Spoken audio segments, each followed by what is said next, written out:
ঘুমন্ত স্বামীর গোপনাঙ্গ কেটে পালিয়ে গেছেন টাঙ্গাইলের এক গৃহবধূ। আছে মনে করেন একবারে নিশ্চয় এরকম থাকে না, গোড়ার মনে করেন দুই গাইটা ফেলাইছে, মানে পুরোটাই বাইরে খালে মানে হাফ ইঞ্চি আছে, হাফ ইঞ্চির মতো ই করে আছে জিনিসটা, মানে এরকমই ভয়ানক অবস্থা হয়েছে। আমি নিজেই দেখে দুইবার মানে হাত ফুলে গেছিলাম।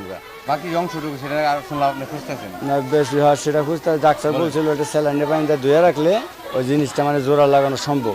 17 এপ্রিল ভোরে উপজেলার গোবিন্দাসী ইউনিয়নের রাউতবাড়ি গ্রামে এমন মর্মান্তিক ঘটনা ঘটে। ছেলেটা নাকি শুয়ে আসছিল, বুটি দেয়া ওইটা কেটে ফেলাই দিছে। পরে ভুক্তভোগীকে উদ্ধার করে উপজেলা স্বাস্থ্য কমপ্লেক্সে নিয়ে যাওয়ার পর সেখানকার কর্তব্যরত চিকিৎসকরা তাকে উন্নত চিকিৎসার জন্য টাঙ্গাইল জেনারেল হাসপাতালে পাঠায়। দুজন লোক নিয়ে পরে আমি টি রোডে নিয়ে সেনজির একটা নিয়ে সরাসরি ঢাকায় টাঙ্গাইল বগুড় গেছি। ওখানে ইমার্জেন্সি বিধায় যেখানে ট্রিটমেন্ট হবে না ওই টাঙ্গাইল নিয়ে যাওয়া লাগবে। টাঙ্গাইল নিয়ে যাওয়ার পরে মানে ওর যে জায়গাটা ওদের ওষুধ দিলাম, স্যালাইন দেওয়ার পরে ওদের ট্রিটমেন্ট করে মানে ড্রেসিং মেসিং করে, তারপরে আমি পরে বাসায় এসে বসছি। পারিবারিকভাবে বিয়ে হওয়ার ফিরোজ জাকিয়া দম্পতির ঘরে 6 বছরের এক ছেলে সন্তান রয়েছে। সংসার জীবনের মধ্যে প্রায় একে অপরের দোষারোপ করে বিভিন্ন সময় ঝগড়া করত বলে জানান প্রতিবেশী ও স্বজনেরা। ওই মহিলাটা অনেকদিন ধরে আমার ভাইয়ের সাথে অনেক বিবাদ, খারাপ ব্যবহার, মনে করলাম অবৈধ সম্পর্ক আছে। এ নিয়ে সম্প্রতি একাধিকবার গ্রাম্য সালিশি হয়। ঘটনার দিন রাতেও তাদের মধ্যে ঝগড়া হয়। পরে ভোর রাতে স্বামীর প্রতি প্রতিশোধ নিয়ে সন্তানকে রেখেই ঘর থেকে পালিয়ে যান স্ত্রী। গমের বড়ি নিশা খিলাইয়া হ্যারে মনে করেন যে গম টম নয়া, তারপরে হ্যারে মনে করুন যে ওই জিনিসটা কাটছে কাইরে হে নিয়ে গেছে গা।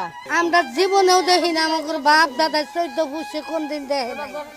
এই কাম করছে যে দরকার সরকারের গনে বিচার আমাদের দেন না। এই আজকে প্রথম শুনলাম এই ধরনের ঘটনা জানি আর কোনো ঘটনা কোনো দেশে না হয়। আমরা সরকারের কাছে আমরা বিচার চাই, শক্ত বিচার চাই, বিচারের বদলে আমরা বিচার চাই। বিকাশে কম খরচে ক্যাশ আউটের লিমিট বেড়ে 50,000, প্রিয় এজেন্টও 2টা। ফিরোজ ও জাকিয়া দম্পতির বিবাদ নিয়ে প্রায় সালিশ করতে হতো বলে জানান স্থানীয় চেয়ারম্যান মোহাম্মদ দুলাল হোসেন। এটা অবশ্যই একটা ন্যাক্কারজনক ঘটনা।